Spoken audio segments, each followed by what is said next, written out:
This is Dr. Dukes and Dr. Aaron with Body in Motion. Today we're going to go over the old man test. This month we're going over different tests that we see on social media and explaining ways to improve, to make it fun, to try to improve your body in different ways, right? So the old man test is being able to stand on one foot and put your sock and shoe on without having to touch the other foot down, okay? So John's going to show us. So the first thing, they have to be able to do a hinge and balance and go down.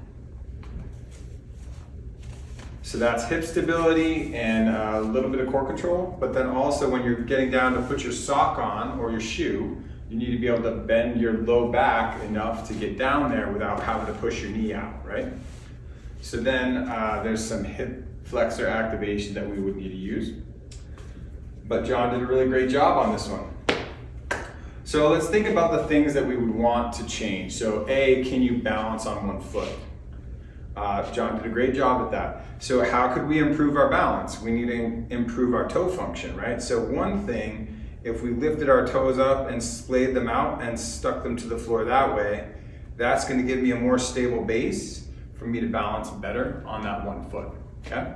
So that's going to give me a better platform, more activation to help that. So being able to just lift the toes up and splay them out should help, okay? So that's one thing to think about. The other one is our low back. Do we have enough flexion out of that lumbar spine to be able to actually bend forward and get to our foot, okay?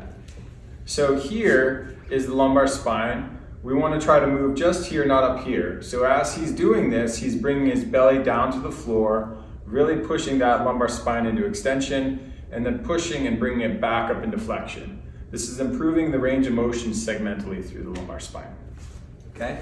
So then the last exercise would be really to try to think about improving that hip flexion and hip extension, right? We go through that in different planes in this test.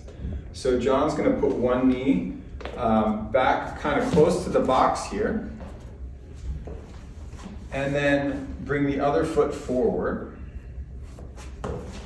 So for this, what we're doing is he's trying to activate this glute to stretch the hip or the quad on the left side here. So he's kind of tight in this movement. He's needing to use the glute a lot to get that hip forward. So we probably slide his knee a little bit forward. And then a way for us to increase this is he could come all the way up. And the test really, or the challenge is to be able to flex your glute on that side to feel a stretch in the front, okay? So this couch stretch you can do in reps. You can also just sit and hold. It helps with both, but since we spend so much time sitting, this is a great place to start for this one, okay? So those are 3 ways that you can improve your old man test. If you like what we've done here and you want to follow us, we have more challenges coming this month. You can follow us on Instagram, or you can reach out online to anyone on our team, and you can either come in person or we could do a telemedicine visit.